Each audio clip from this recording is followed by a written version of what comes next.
네, 요거 기억해놓고 자 이렇게.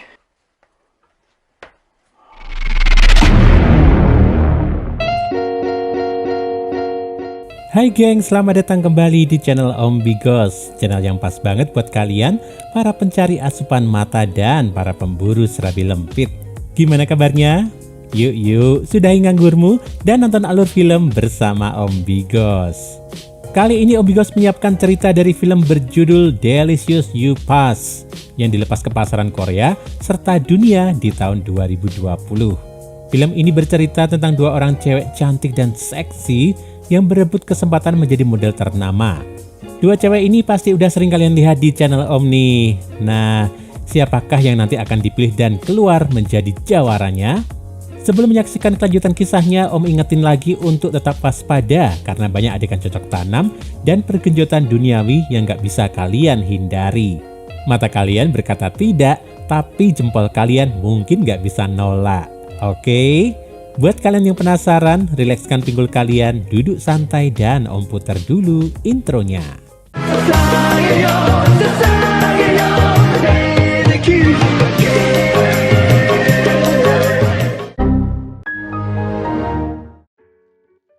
Di awal film kita akan diperkenalkan dengan dua tokoh bernama Jio atau nama lengkapnya Sarjio dan juga Min yang nama aslinya adalah Tu Ki Min.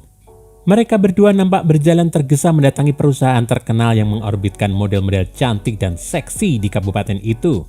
Rupanya, mereka mau audisi untuk jadi model salah satu proyek besar di perusahaan itu. Jio dan Min ini nggak akrab sama sekali. Mereka terbilang saingan atau musuh bebuyutan karena masing-masing punya followers yang banyak di akun Instagramnya. Singkat cerita, scene berpindah menuju ruangan audisi dan pemotretan. Di sana sudah ada staf perusahaan sekaligus kang fotonya. Yang berjaket merah jambu bernama Mas Bram dan yang berjaket gelap bernama Mas Jung. Mereka berdua ini yang akan menyeleksi calon model di situ. Gak berapa lama menunggu, Jio alias Mbak Tato maju duluan untuk melakukan interview. Memang tatonya sekarang gak kelihatan sih karena dia lagi pakai pakaian tertutup. Tapi nanti teman-teman akan tahu sendiri kok Mbak Tato ini kayak apa. Oh my god! Wow! Nah, ketika Mas Bram sedang mengajukan pertanyaan-pertanyaan kepada Jio, Mas Jung malah mencari-cari benda-benda yang gak hilang. Bakpao kembar milik Jio lah yang menjadi incaran matanya. Ternyata bener ya, mau ketutup apa kebuka pakaiannya, yang kotor itu pikiran orang yang ngebayanginya. Iya enggak? Boom, bam, bop, bada bop, boom, pow. Mas Bram sadar akan gelagat temannya. Lalu ia menegur Mas Jung supaya bersikap lebih sopan pada kandidat model. Ketika Jio disuruh berdiri dan berputar untuk dilihat postur dan tipikal tubuhnya, Mas Bram malah ikut-ikutan memperhatikan yang enggak-enggak. Sambil menelan ludah sendiri, Mas Bram mengakhiri sesi wawancara dengan Jio dan memanggil kandidat selanjutnya, yaitu Min. Min juga mendapatkan perlakuan serupa. Ketika ditanya-tanya dan diperhatikan posturnya oleh Mas Bram dan Mas Jung, kita tahu bahwa fantasi dua cowok ini udah melayang kemana-mana. Min ternyata peka akan hal itu dan ia segera mengakhiri sesi wawancaranya, kemudian kembali duduk di ruang tunggu bersama dengan saingannya, yaitu Jio. Mereka berdua menunggu keputusan dari Mas Jung dan Mas Bram, dan gak lama kemudian Mas Bram mengatakan bahwa mereka lolos seleksi dan menuju tahap tes foto. Tes foto ini mengharuskan Jio dan Min untuk menginap di kantor. Singkat cerita, Mas Bram dan Mas Jung istirahat makan siang. Capek juga ya kan interview sampai pindah-pindah gunung. Maksudnya mereka udah pindah-pindah kabupaten di beberapa daerah pegunungan untuk sampai ke kantor itu demi mendapatkan model cewek lokal terbaik. Gitu loh.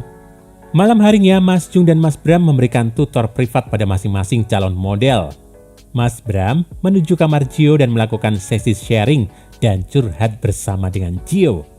Nah, ketika Jio diajari gerakan model untuk persiapan tes besok, mereka berdua kebablasan dan akhirnya melakukan cocok tanam dan pergenjotan duniawi di situ juga. Di kamar lain, Mas Jung yang melakukan sesi sharing dengan Min Ya, tanpa basa-basi lagi, setelah mumet dengan teori-teori dan arahan, mereka berdua langsung kolaborasi rudal dan serabi lempit. Keesokan paginya, Mas Jung dan Mas Bram melakukan diskusi dan evaluasi terhadap performa Min dan Gio. Mereka berdua berdebat dan menyusun rencana terbaik, siapa dari Min dan Gio yang akan dipilih menjadi model utama perusahaan mereka. Gak lama kemudian setelah menyusun ini dan itu, mas-mas laknat ini lalu mendatangi Min dan Gio. Di ruangan tunggu, Min dan Gio nampak saling panas memanasi, bersaing secara sengit. Dan setelah dipisahkan, mas-mas laknat tadi menjelaskan bahwa hasil tes kemarin gak cukup sehingga harus diuji lagi. Ujiannya adalah siapa dari mereka berdua yang mampu menjadi yang paling cepat dalam mengganti oli samping mas-mas ini. Halah, ini dua mas-mas laknat ini idenya ada-ada aja. Segala pakai ujian-ujian. Bilang aja, emang mereka itu adalah serabi lempit mania, ya kan? Bangsat kau. Min dan Gio sebenarnya merasa curiga. Tapi demi keterima jadi model, akhirnya tes aneh itu dilakukan juga. Dan nampak Mas Bram dan Mas Jung diganti oli rudalnya di atas meja. Dari tes itu nampak Min kalah dengan Gio. Mbak Tato ternyata memenangkan ujian itu barangkali karena memang memiliki pengalaman bertahun-tahun ya dalam bidang ganti oli rudal Korea. Singkat cerita, Min yang kesal karena kalah dengan Gio, malam harinya dia meminta bantuan pada Mas Jung. Bagaimana supaya keputusan Mas Bram selaku staf bisa diganti.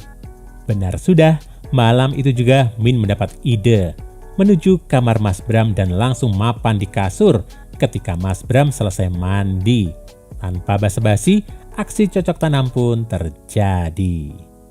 Kesempatan itu digunakan dengan baik oleh Mas Jung. Ia ternyata mengadu domba para model dan Mas Bram dengan cara menunjukkan aksi genjot itu kepada Gio, sang pemenang.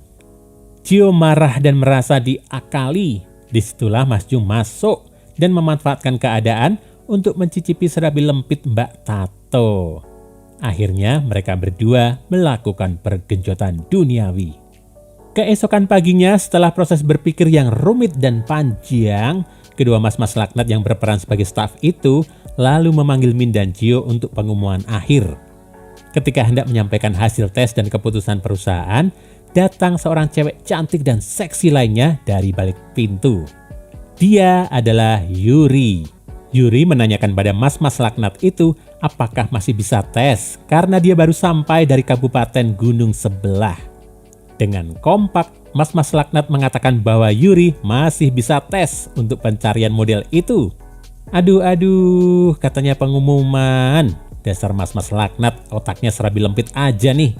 Gio dan Min ditinggalkan begitu saja, lalu Yuri langsung masuk ke kamar, lalu dites dengan sistem lengkap terpadu oleh kedua mas-mas laknat ini. Dan film pun berakhir.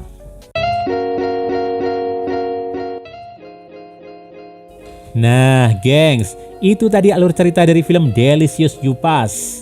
Gimana? Punya gambaran jelas lah ya tentang aksi Mbak Tato dan kawan-kawan di film ini?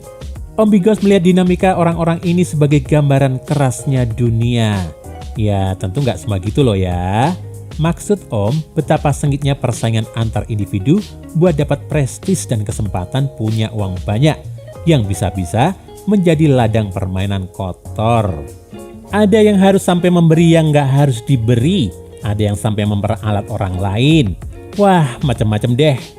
Tapi intinya, kalau dari film Delicious You Pass ini, meski banyak adegan cocok tanam diselingi ide-ide gila serta tingkah kocak mas-mas laknat, Om dapat satu pembelajaran soal gimana menghargai orang. Gak peduli jabatannya apa, gak peduli gelarnya apa, satu sama lain mesti saling menghormati dan gak memanfaatkan orang lain untuk kepentingan pribadi.